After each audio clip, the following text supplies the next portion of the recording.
Today's managers are facing trials that the most popular books on teamwork just simply don't address.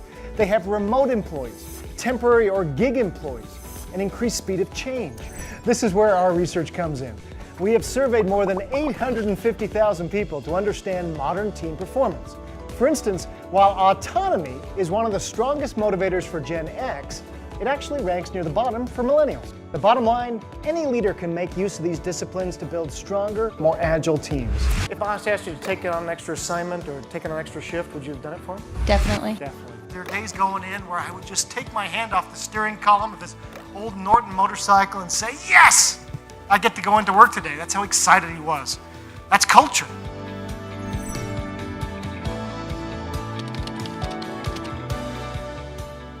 By now, most managers realize their competitive advantage comes in the form of their people, but few of them know how to get their employees all in. Convincing them to buy into strategy or give an extra push of effort, there's something missing, and it's culture.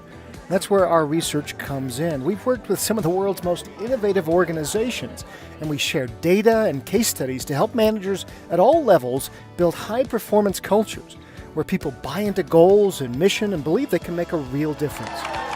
Okay. Oh.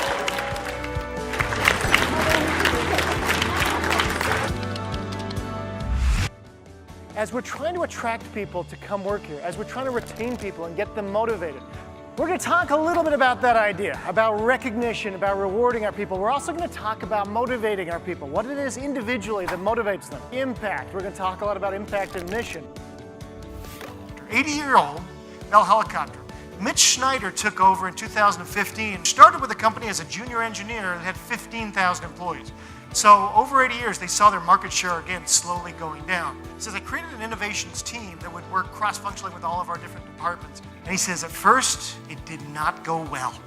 He says, so I realized we got to change things up. And he says, I brought my group together. He says, guys, we got to create a safe place. He says, first off, anyone on our team can ask questions or make suggestions without fear of looking stupid. There's no dumb idea. He says, the second thing is we're going to be respectfully challenging of each other without ever acting negative. Anyone can suggest an innovative idea without being perceived as disruptive. And he says, and the debate started. And he says, eventually, they started listening. They started kind of challenging that status quo. And he says, I felt like that was the tipping point. This was the first innovation that came out of the team. Why?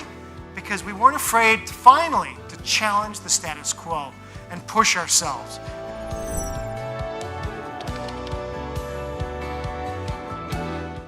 Nicely done, Bertha.